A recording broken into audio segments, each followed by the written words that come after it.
Can we do it? There is a moment in your life when you wake up and you suddenly realize you've outgrown the person you were. And now, when something happens, you're in this headspace where you find yourself saying, absolutely not. You no longer tolerate or accept the bare minimum. It's like something in your psyche snaps, and it's not in a bad way. You're not really angry. It's just that this epiphany, this light turns on in your soul, and it awakens you to do something different. There was no hoopla, there were no lectures, no life coach or therapist was around in that moment. It's just that all of a sudden, in the middle of an ordinary day, you hear that small but powerful voice inside of you saying, I deserve better. And for the first time, you actually believe it. And that's when valuing you takes precedent over all else.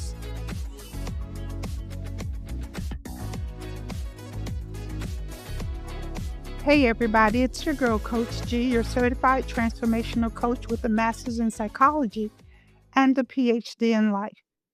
My goal is simple: to help you change your perspective so that you can change your life. Because when you look at things through a clear lens, your mindset shifts, your choices change, and your entire life starts moving in a new direction. So, as we continue with this series, Relationships and Red Flags, let's back up for a bit because the first red flag don't always start with the other person. If we look closely, we will see the red flags we've neglected to see in ourselves. Those red flags can be seen in how we treat ourselves. They can be seen in the way we tolerate what we know is beneath us. And sometimes it's in the way we allow our own needs to take a back seat to everyone else's just to keep them from being inconvenienced. So, in today's episode, before mistaking interest for intention, we need to talk about what we're really looking for, what we want, and what we deserve. And before we can even get into that, we have to pause and look at the relationship we have with ourselves, because that's where the first red flags show up, not in him, not in dating, not in situationships or the almost relationships. Because when we take a closer look, the red flags started showing in the way we showed up for ourselves, but we're there for everybody else. The first red flags appear in the subtle ways we abandon ourselves long before anyone else does. And that's the part we don't always want to sit with. It's easy to point outward and say, he didn't show up, or he wasted my time, or he played games. But if we'll take a step back and be honest, in this series, Relationships and Red Flags, and some of the earliest warning signs were in the way we treated ourselves, the way we dismissed our own intuition, the way we downplayed our needs, the way we convinced ourselves that wanting more made us somehow this difficult person, this picky individual, instead of the deserving one that we are. Sometimes the biggest red flag is realized in the moment you actually stop negotiating, not with others, but with yourself. You've been talking yourself out of what you need. You've been unfairly dismissing your voice to keep the peace, to not rock the boat, just to make someone else feel comfortable. You've been cutting yourself short out of fear. And these are red flags. And it's time for you to figure out why. Why do you settle for breadcrumbs? Why do you keep giving pass after pass after pass for bad behavior? Do you not know that when you continue to tolerate bad behavior, that you're sending a message, and that message is keep doing what you're doing.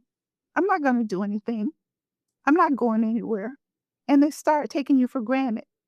They don't take you seriously when you tell them that what they're doing is hurting you, that what they're doing makes you feel unsafe, that it hurts, that it makes you feel sad. You've been carrying that emotional weight, an emotional weight of two people, and calling it love. It's time to start calling it what it is. It's red flags, but they're internal ones, the ones you don't talk about enough, the ones that get overlooked. The relationship you have with yourself sets the tone for every relationship that you get into. If you don't honor your boundaries, you'll tolerate people who don't honor them either. If you don't speak up for your needs, you'll attract people who benefit from you giving and never feel the need to reciprocate. If you don't value your time, you'll keep entertaining people who will continue to waste yours. And if you don't believe you deserve better, you'll keep choosing over and over and over again people who confirm that belief. So let me give you an example. Imagine a woman, we'll call her Renee.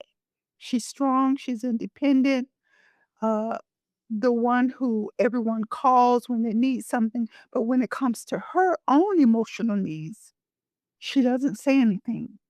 She's tight lipped, she's quiet. She tells herself, I'm okay.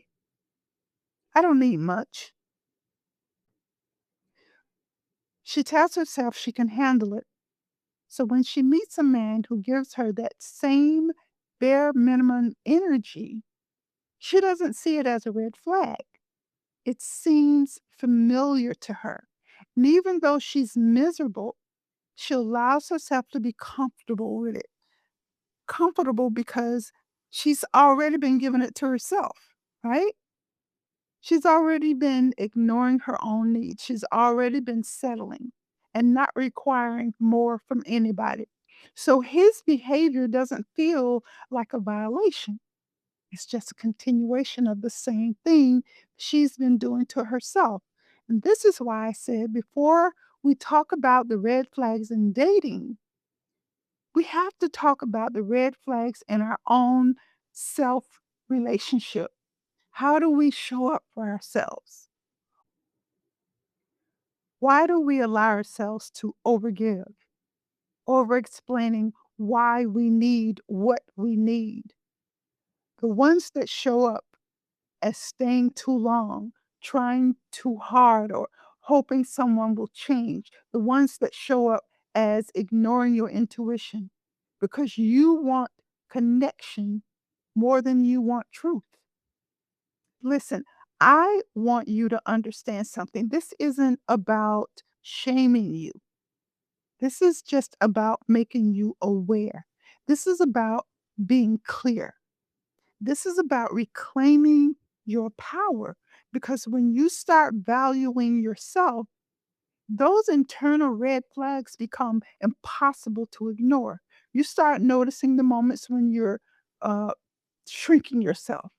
You start noticing when you're just settling for anything. You start noticing when you're abandoning yourself for the sake of being chosen. That's the change you need. That's the awakening. That's the moment when valuing you takes precedent over all else. Because once you see those internal red flags, you stop negotiating. You stop saying, this is just how I am. You start calling them what they are. They're signs, they're red flags, and you deserve more. even from yourself. When you raise the standard for how you treat you, the standard for how others treat you rises automatically. Now that we've grounded ourselves in that truth, we can finally talk about the difference between interest and intention. Because you can't recognize intention in someone else if you've never practiced it with yourself. True love and partnership begins with you having it for yourself first. Can we do it?